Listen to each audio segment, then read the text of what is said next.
And then you're going to put the question up under the document camera so that your teammates can see what the question is, just in case as we're talking, we forget what we're supposed to be answering, okay? Couple of things we need to make sure we do. Our popsicle sticks are not drumsticks. They're also not pretend markers, erasers, tracers, or anything like that. Okay, we're just going to hold them in our hand. They're to make sure that I know and you know you're accountable for participating. So every time you participate, a popsicle stick goes under your chair so that I can see you're participating. Okay? At the end of this, you should not be holding popsicle sticks anymore. Okay? 2, we need to make sure that we track the speaker. So here's what we're going to do. If your chair is, if you're sitting like Liliana with your back to someone, you need to turn your chair so that you can see people as they talk. So all these people who have their back facing, even Jaden and Mackenzie and Darren, I want you to turn so that you can track the speaker at all times.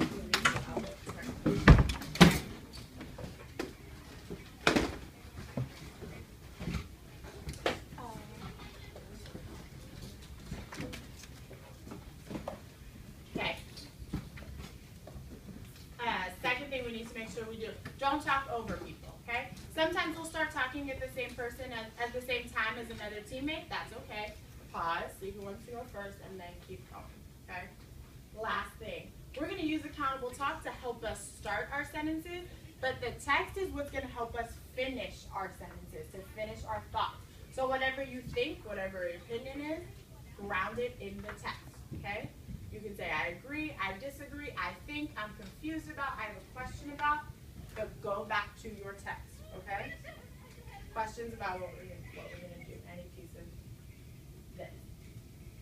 Okay, cool. So who has question number 1? Okay, Carrie, I'll go for it.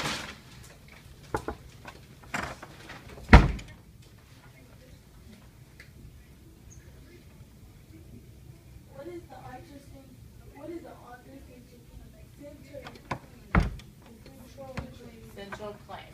Okay, so what is the author's central claim? Remember, the claim is what? The claim is what? What is a claim? Not necessarily in this text, but Chris? It's what the author believes about the topic. Okay, good.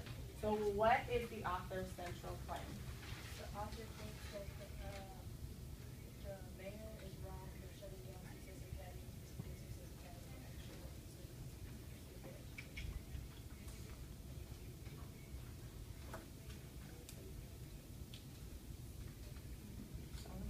I don't have popsicle sticks in my hand.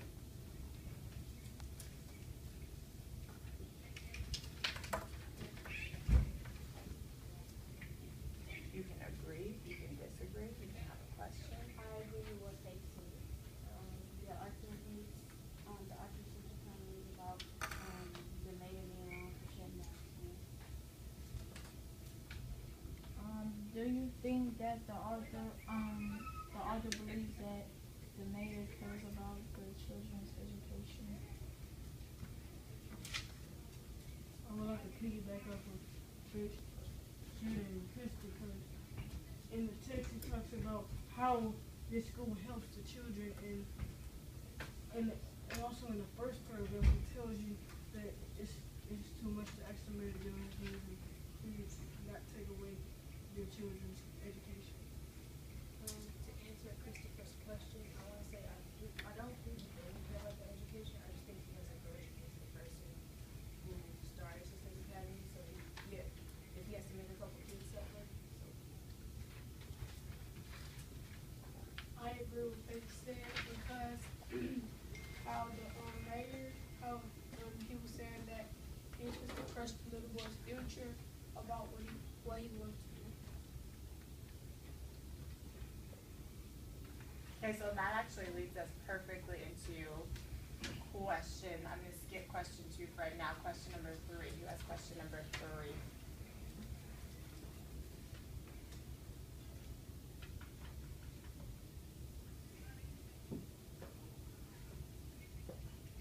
Do you agree with the author that New York mayor is failing kids and families by limiting their food choice?